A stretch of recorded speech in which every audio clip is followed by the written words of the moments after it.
60세 이후에 단백질이 모자라면 근육은 소리 없이 줄어듭니다. 하루 걸음수가 줄고 계단이 두려워지고 균형이 먼저 무너지죠. 저는 30년간 근감소와 식생활을 연구해온 장민석 박사입니다.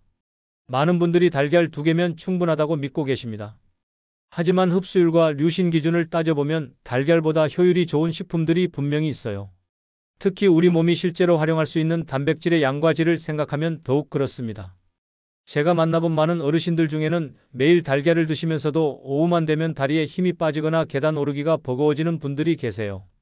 단순히 단백질 양만 늘리는 게 아니라 어떤 단백질을 언제 어떻게 먹느냐가 훨씬 중요하거든요. 사실 근육 감소는 30대부터 시작돼요. 하지만 60대가 되면 그 속도가 급격히 빨라집니다. 매년 근육량의 3%에서 8%까지 이를 수 있어요. 이게 왜 문제냐면 근육은 단순히 힘만 주는 게 아니라 혈당 조절, 면역력, 심지어 뼈 건강까지 영향을 미치거든요. 더 심각한 건 근육이 줄어들면 기초 대사율도 함께 떨어진다는 거예요. 그러면 같은 양을 먹어도 살이 찌기 쉬워지고 활동량은 더 줄어들게 됩니다. 결국 악순환의 고리에 빠지게 되는 거죠. 하지만 다행히 이런 변화는 충분히 늦출 수 있어요. 심지어 60대, 70대에도 근육량을 늘릴 수 있다는 연구 결과들이 계속 나오고 있거든요. 핵심은 올바른 식품 선택과 적절한 타이밍이에요. 오늘은 식탁을 크게 바꾸지 않고도 근육을 지키는 방법을 알려드릴 거예요. 달걀보다 단백질 함량이 더 많거나 우리 몸의 활용도가 높은 10가지 선택지를 정리해서 말씀드리겠습니다. 이 중에서 여러분 집 냉장고에도 이미 있을 만한 것들이 많을 거예요. 근육량이 줄어드는 건 자연스러운 노화 과정이라고 생각하시는 분들도 많습니다. 하지만 올바른 식품 선택과 조금의 노력만 있으면 충분히 막을 수 있어요. 실제로 제가 상담해드린 분들 중에는 70대에도 20대 못지않은 근력을 유지하고 계신 분들이 있거든요.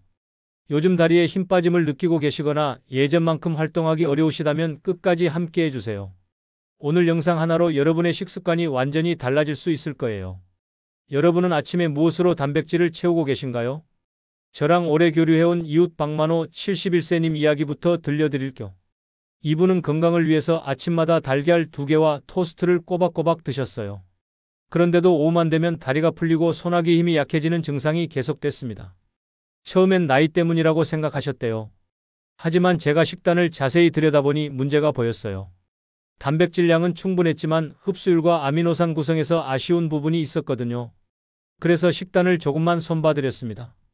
아침엔 달걀 대신 그릭 요거트 1컵에 호박씨 1스푼을 추가하고 점심엔 평소 먹던 국에 병아리콩을 반 컵 정도 넣어서 수프처럼 만들어 드시게 했어요.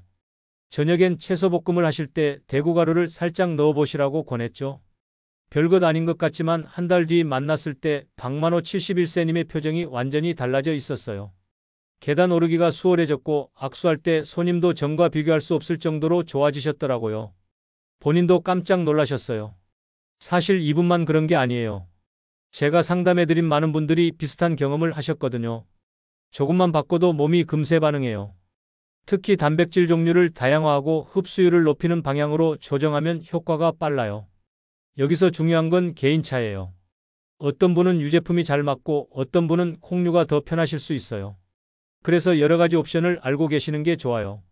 오늘 소개해드릴 식품들 중에서 본인에게 맞는 걸 찾아서 조합하시면 됩니다. 이런 변화가 가능한 이유는 단순해요. 우리가 먹는 단백질이 모두 같은 건 아니거든요. 흡수 속도도 다르고 근육 합성에 필요한 아미노산 구성도 제각각이에요. 특히 류신이라는 아미노산이 얼마나 들어있느냐에 따라 근육의 반응이 완전히 달라집니다. 류신은 근육 합성의 방아쇠 역할을 해요. 아무리 단백질을 많이 먹어도 류신이 부족하면 근육이 제대로 만들어지지 않거든요.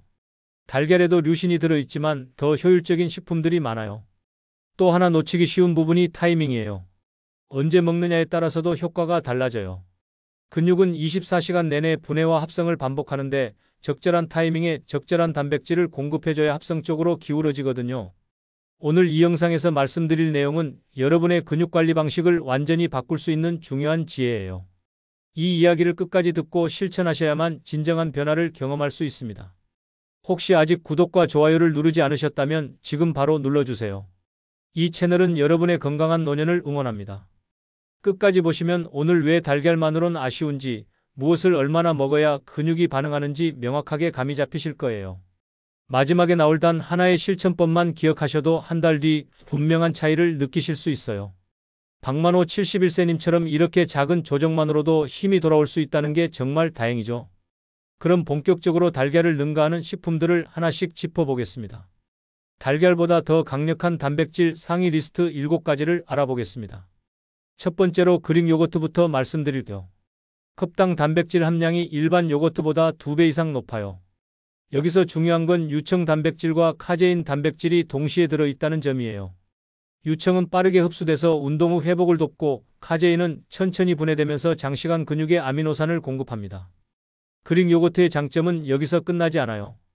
유산균이 풍부해서 장 건강에도 도움이 되고 칼슘과 인이 많아서 뼈 건강까지 챙길 수 있거든요. 특히 나이가 들면서 소화 능력이 떨어지는데 발효된 유제품이라 소화가 편한 편이에요. 국내외 노화영양연구에서 유제품 단백질을 하루 20g 이상 섭취한 군이 근력과 보행속도 유지에 유리하다는 결과가 반복적으로 나오고 있어요. 실제로 김선옥 68세님은 아침 달걀 대신 그릭 요거트와 베리를 4주간 드신 후 오후 피로감이 확실히 줄었다고 말씀하셨어요. 드실 때는 무가당 전지 제품 1컵에 베리나 견과류를 곁들여 보세요. 다만 당류가 첨가된 제품은 피하시고 유당에 민감하시다면 소량부터 시작하는 게 좋아요. 요거트 드실 때 평소 어떤 토핑을 올리시나요? 두 번째는 병아리 콩이에요. 삶은 기준으로 100g당 단백질과 식이섬유가 모두 풍부해서 혈당 변동을 낮추고 근육 활용을 도와줍니다. 일반 콩류보다 소화가 잘 되는 편이고 단백질 품질도 우수해요. 병아리 콩의 특별한 점은 라이신 함량이 높다는 거예요. 라이신은 근육 회복과 성장에 필수적인 아미노산인데 곡류에는 부족하고 콩류에 많거든요. 그래서 밥과 함께 드시면 아미노산 균형이 맞춰져요. 콩류 단백질을 늘린 노년층에서 제지방량과 기능 점수가 잘 유지됐다는 보고도 있어요. 최경화 70세님은 점심 샐러드에 병아리 콩 반 컵을 추가한 뒤 저녁 전 허기가 확실히 줄었다고 하시더라고요. 전날 밤 물에 불려서 삶아 두시고 냉동 소분해 놓으시면 편해요. 수프나 샐러드에 반 컵씩만 넣어도 충분합니다. 평소 장이 예민하시다면 양을 서서히 늘려가세요. 콩을 어떤 요리로 드시면 가장 편하시나요? 세 번째로 퀴노아를 말씀드릴게요. 완전 단백질 곡물로 라이신 함량이 높아서 근육 회복에 특히 유리해요. 일반 곡류와 달리 9가지 필수 아미노산이 모두 들어있어서 동물성 단백질에 가까운 효과를 낼 수 있어요. 퀴노아는 원래 남미 안데스 산맥에서 자라던 곡물인데 단백질 함량이 쌀의 2배 정도 돼요. 글루텐이 없어서 소화에 부담이 적고 식이섬유와 미네랄도 풍부해요. 특히 마그네슘과 철분 함량이 높아서 근육 기능에 도움이 됩니다. 곡물 대체로 퀴노아를 포함한 군에서 하체 근력 지표가 개선됐다는 소규모 임상 보고도 있고요. 조남수 66세님은 흰밥 절반을 퀴노아로 바꾼 뒤 계단 오르내림이 덜 버겁다고 말씀하셨어요. 미리 깨끗하게 씻어서 쓴맛 성분을 제거하시고 밥에 3:1 비율로 섞어서 지으시면 돼요. 초기엔 포만감이 커서 과식하지 않도록 주의하세요. 밥을 대체할 곡물로 무엇을 써보셨나요? 네 번째는 호박씨예요. 100g당 단백질 함량이 높을 뿐만 아니라 마그네슘과 아연이 풍부해서 근수축과 회복을 도와줍니다. 특히 아연은 단백질 합성에 직접 관여하는 미네랄이거든요. 호박씨에는 트립토판이라는 아미노산도 많이 들어있어요. 이건 세로토닌 생성에 필요한 성분으로 수면의 질을 높여줘요. 근육 회복은 수면 중에 가장 활발하게 일어나니까 간접적으로도 도움이 되는 거죠. 씨앗류 섭취가 염증 지표와 근기능 지표에 긍정적이라는 관찰 연구 결과도 있어요. 문영호 72세님은 오후 간식으로 호박씨 한 줌을 추가한 뒤 밤에 쥐가 나는 빈도가 확연히 줄었다고 하셨어요. 하루에 작은 스푼 하나 정도를 요거트나 샐러드에 뿌려 드시면 됩니다. 칼로리 밀도가 높으니까 한 줌 이상은 조절하세요. 간식으로 평소 무엇을 자주 드시나요? 다섯 번째로 템페를 소개해 드릴게요. 발효된 콩 단백질로 류신 함량이 높고 장에 부담이 적어요. 인도네시아 전통 발효식품인데 요즘 건강식품으로 주목받고 있어요. 템페의 장점은 발효 과정에서 단백질이 부분적으로 분해돼서 소화 흡수가 쉬워진다는 거예요. 또 발효균이 만들어내는 비타민 B12도 들어있어서 채식하시는 분들에게 특히 좋아요. 발효 대두 단백질 섭취군에서 단백질 효율과 장내 환경 개선이 보고되고 있습니다. 박영우 69세님은 저녁 단백질을 템페로 바꾼 뒤 속이 편하면서도 체력이 일정하게 유지된다고 말씀하셨어요. 얇게 썰어서 팬에 살짝 구운 다음 채소와 함께 볶아서 반찬으로 드시면 좋아요. 처음엔 콩 특유의 향이 느껴질 수 있으니까 양념을 잘 활용하세요. 콩 냄새가 거슬리시면 어떤 양념을 선호하시나요? 여섯 번째는 파르메산 치즈예요. 숙성 과정에서 단백질이 부분적으로 분해돼서 흡수가 쉬운 고단백 식품이거든요. 24개월 이상 숙성된 파르메산은 단백질 함량이 특히 높아요. 숙성 치즈의 또 다른 장점은 락토스가 거의 없다는 거예요. 발효 과정에서 유당이 대부분 분해되거든요. 그래서 우유를 못 드시는 분들도 부담 없이 드실 수 있어요. 숙성 치즈군에서 아미노산 이용률이 높다는 보고도 있어요. 이명자 73세님은 채소볶음에 파르메산을 갈아서 뿌린 뒤 식욕이 돌아오고 단백질 섭취량이 자연스럽게 늘었다고 하셨어요. 따뜻한 채소나 오믈렛 위에 2스푼 정도만 갈아서 올리시면 됩니다.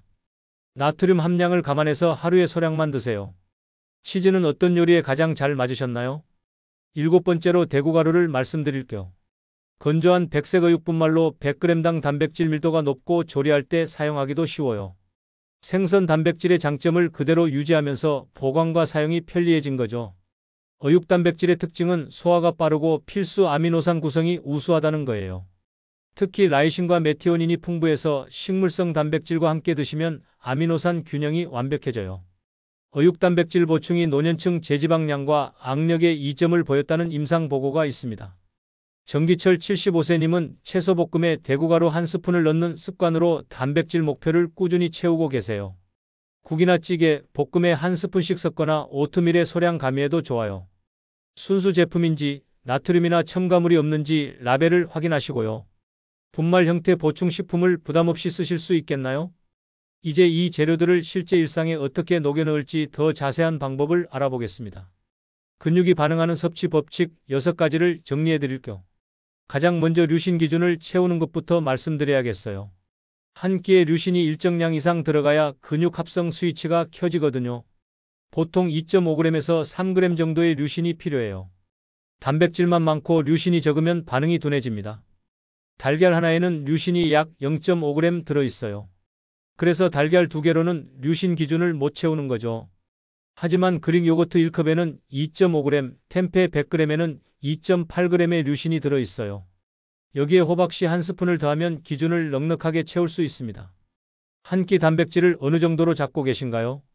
두 번째는 분배 섭취예요.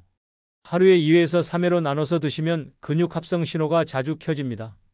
한 번에 40g을 드시는 것보다 15g씩 3번 나눠 드시는 게 훨씬 효과적이에요. 저녁에만 몰아서 드시면 낮 시간은 완전히 공백이 되거든요. 특히 밤사이 8시간 동안은 단백질 공급이 끊기니까 아침이 정말 중요해요. 아침에 요거트, 점심에 콩류, 저녁에 어육분말로 3회 분배하시는 게 이상적이에요. 세 끼 중에서 어느 끼가 가장 약하신가요?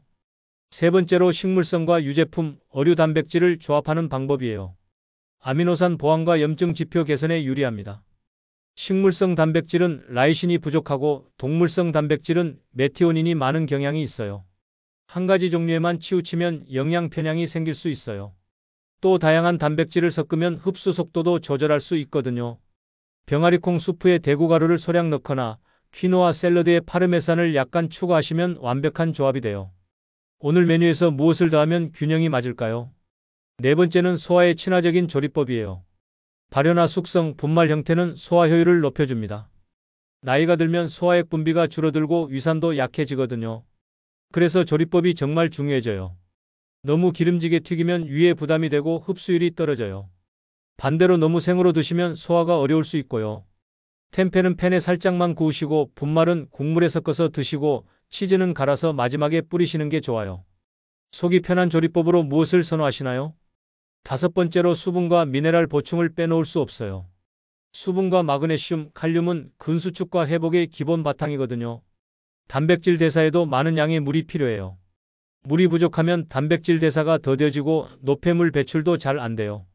그러면 쥐가 자주 나게 되고 근육 피로도 쌓이죠. 하루에 최소 1.5리터는 드셔야 해요. 물병을 항상 지참하시고 호박씨나 채소를 함께 드시면서 미네랄도 채워보세요. 오늘 물은 얼마나 드셨나요? 여섯 번째는 가벼운 근력 운동을 병행하는 거예요. 단백질만으로는 근육이 충분히 자라지 않습니다. 근육은 자극이 있어야 합성 신호가 강해져요. 무리한 중량보다는 꾸준함이 핵심이에요. 의자에서 일어나 앉기를 10회씩 3세트, 손아령으로 5분 정도를 식전이나 식후에 해보세요. 이런 간단한 운동만으로도 단백질 흡수와 활용이 훨씬 좋아져요. 하루 몇 분이라면 운동 시간을 낼 수 있으신가요? 이런 원칙들을 지키시면서 앞서 말씀드린 7가지 식품을 활용하시면 분명한 변화를 경험하실 거예요. 특히 류신 기준과 분배 섭취만 제대로 지켜도 한 달 뒤에는 계단 오르기가 한결 수월해지실 거예요. 여기서 하나 더 중요한 건 개인차를 인정하는 거예요. 어떤 분은 콩류가 잘 맞고 어떤 분은 유제품이 더 편하실 수 있거든요. 처음 2주 정도는 몸의 반응을 살펴보시면서 양을 조절해 보세요. 소화 능력도 사람마다 달라요. 평소 속이 약하시다면 한 번에 많이 드시지 마시고 조금씩 자주 드세요. 반대로 소화가 잘 되시는 분은 한 끼 양을 조금 늘리셔도 괜찮아요. 또 한 가지 놓치기 쉬운 부분이 타이밍이에요. 운동 전후 30분 이내에 단백질을 드시면 효과가 배가 됩니다. 아침 스트레칭 후 그릭 요거트를 드시거나 저녁 산책 전에 템페 볶음을 드시는 식으로 타이밍을 맞춰보세요. 마지막으로 지속 가능성을 생각해야 해요. 아무리 좋은 식품이라도 매일 먹기 어려우면 의미가 없거든요. 일주일에 3번씩이라도 꾸준히 하시는 게 한 번에 많이 드시는 것보다 훨씬 효과적이에요.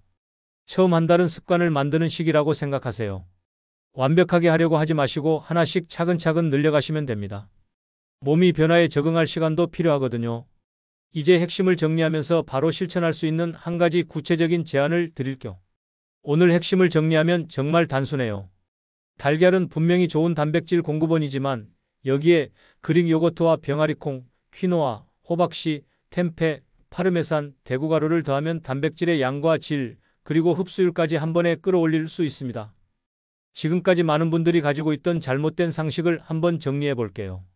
달걀만 고집하면서 한 끼에 몰아서 드시는 방식, 단백질 양만 늘리면 된다고 생각하는 것, 그리고 운동 없이 식품만으로 근육을 늘리려는 접근이 대표적인 오해예요. 올바른 관리는 완전히 다릅니다. 류신 기준을 채우면서 하루 2회에서 3회로 분배해서 드시고 식물성과 유제품, 어류 단백질을 적절히 섞는 거예요. 여기에 소화하기 쉬운 조리법을 사용하고 충분한 수분과 미네랄을 함께 섭취하면서 가벼운 운동까지 병행하는 것이 완전한 관리법이거든요. 잘못 관리했을 때를 한번 생각해 보세요. 근육량이 계속 줄어들면서 악력도 약해지고 보행 속도도 느려집니다. 계단 오르기가 버거워지면서 활동량이 줄어들고 넘어질 위험이 높아져요. 오후마다 찾아오는 피로감 때문에 더욱 움직이기 싫어지죠. 그러면 기초 대사율까지 떨어져서 같은 양을 먹어도 살이 찌기 쉬워집니다. 결국 악순환의 고리에서 벗어나기 어려워지고 건강한 노년을 보내기 힘들어져요. 이런 상황이 되면 회복하는데 몇 배의 시간과 노력이 필요하거든요. 반대로 제대로 관리하면 어떨까요? 악력과 보행 속도가 살아나고 넘어짐 위험과 오후 피로가 확실히 줄어듭니다. 계단 오르기가 수월해지면서 일상 활동에 자신감이 생겨요. 더 많이 움직이게 되고 그러면 근육량도 더 잘 유지되는 선순환이 시작됩니다. 기초 대사율도 높아져서 체중 관리가 쉬워지고 면역력도 좋아져요. 무엇보다 활기찬 일상을 유지할 수 있게 되죠. 이런 차이가 5년, 10년 누적되면 완전히 다른 노년을 맞게 되는 거예요. 오늘 당장 실천할 수 있는 단 하나의 제안을 드릴게요. 내일 아침 달걀 대신 그릭 요거트 1컵에 호박씨 1스푼을 더해서 드셔보세요. 여기에 블루베리나 딸기 몇 개만 올려도 완전한 아침 식사가 됩니다. 달콤함도 있고 영양도 완벽해요. 다음 단계로는 내일 점심에 평소 드시던 국이나 샐러드에 병아리콩 반 컵을 추가해보세요. 통조림 제품도 괜찮으니까 부담 없이 시작하세요. 그리고 저녁에는 채소를 볶으실 때 대구가루 1스푼을 살짝 섞어 보시고요. 이 세 가지만 해도 하루 단백질 질과 양이 완전히 달라질 거예요. 처음 일주일은 몸이 적응하는 시간이니까 급하게 생각하지 마세요. 2주 정도 지나면 오후 피로감이 줄어드는 걸 느끼실 거고 한 달 뒤에는 계단 오르기가 확실히 수월해지실 거예요. 3개월 정도 꾸준히 하시면 주변 사람들도 변화를 알아챌 정도가 될 거예요. 여기서 중요한 건 완벽하게 하려고 하지 마시라는 거예요. 일주일에 5일만 해도 충분하고 가끔 빼먹어도 괜찮아요. 꾸준함이 완벽함보다 훨씬 중요하거든요. 스트레스 받으면서 하면 오히려 몸에 안 좋아요. 만약 유당에 민감하시거나 콩류가 부담스러우시다면 대구가루나 호박씨부터 시작해보세요. 본인에게 맞는 것부터 하나씩 늘려가시면 됩니다. 몸의 반응을 보면서 조절하는 게 가장 현명한 방법이에요. 가족분들께도 이런 정보를 공유해보세요. 특히 배우자분이나 형제 자매분들과 함께 실천하시면 더 재미있고 지속하기 쉬워요. 서로 격려하면서 건강한 습관을 만들어가는 거죠. 다음 영상에서는 근육 합성을 방해하는 숨은 식습관 5가지를 다룰 예정이에요. 많은 분들이 모르고 계시는 근육 손실을 부르는 작은 습관들이 있거든요. 이걸 알고 피하시면 오늘 말씀드린 좋은 식품들의 효과가 배가 될 거예요. 예를 들어 커피를 언제 마시느냐, 과일을 언제 드시느냐, 물을 어떻게 마시느냐 같은 사소한 것들이 근육에 큰 영향을 미칠 수 있어요. 이런 내용들도 꼭 확인해 보시기 바랍니다. 마지막으로 여러분께 질문을 드릴게요. 오늘 소개해드린 7가지 식품 중에서 무엇부터 시작해 보시겠어요? 그릭 요거트인지, 병아리콩인지 아니면 대구가루인지 댓글로 여러분의 계획을 남겨주세요. 그 작은 시작이 한 달 뒤 큰 변화의 출발점이 될 거예요.